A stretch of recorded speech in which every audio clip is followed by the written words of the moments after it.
You don't belong to your past. What if the biggest thing holding you back isn't your circumstances? It isn't your age. It isn't what happened to you. It isn't even the mistakes you've made. What if it's simply that your mind has become incredibly good at remembering who you used to be?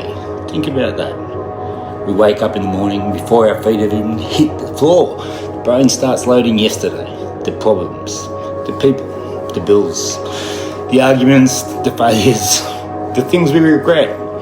Without even realising it, we begin to rehearse our past and calling it our future.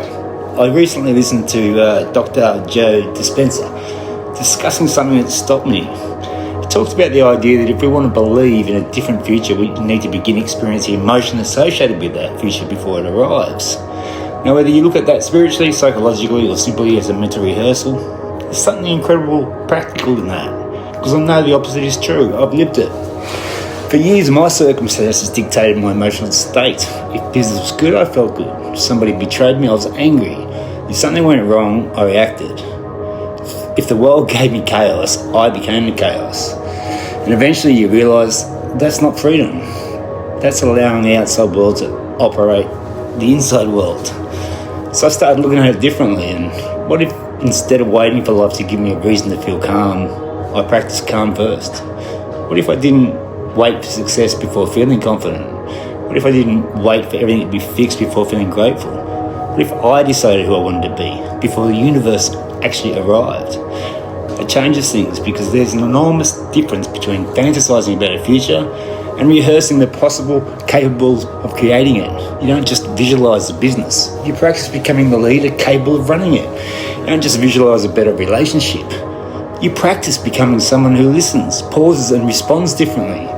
You don't simply imagine peace. You practice peace. Life gives you every bloody reason not to. And that's where it becomes real for me, because belief in yourself isn't something you stick on your bathroom mirror. Belief has to be earned, and you earn it by keeping small promises to yourself, by doing what you said you'd do, by responding differently today than you did yesterday. And every time you do that, you give your peace of mind another piece of evidence that this is who I am now. And that's the part I think we're missing in so much personal development. We're constantly trying to find ourselves. Maybe that's the wrong bloody question. Maybe the question is, who am I practicing becoming?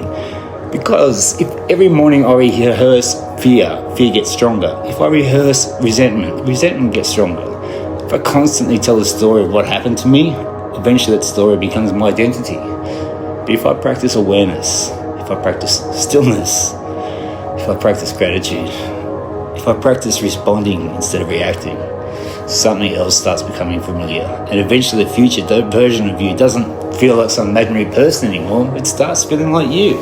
That's the principle I've taken into Lumindra and conscious systems. We're not trying to convince people that their past didn't happen. It did. We're not pretending trauma disappears because you think positively. It doesn't. And we're certainly not saying you can sit on the couch, visualise a Ferrari and wait for the universe to deliver the keys. That's bullshit. We're talking about something much more practical. Understand the system you're running. Recognise the patterns. Interrupt the automatic response. Decide deliberately what replaces it. Then practice that response until it becomes familiar. Thought, emotion, behaviour, repetition, identity. That's how change starts becoming something you can actually operate. So tomorrow morning, before you pick up your phone, before the world tells you who you're supposed to be, give yourself 3 minutes. Ask yourself, who am I becoming? How would that person think today? How would they walk into the room? And how would they respond under pressure? What would they stop carrying?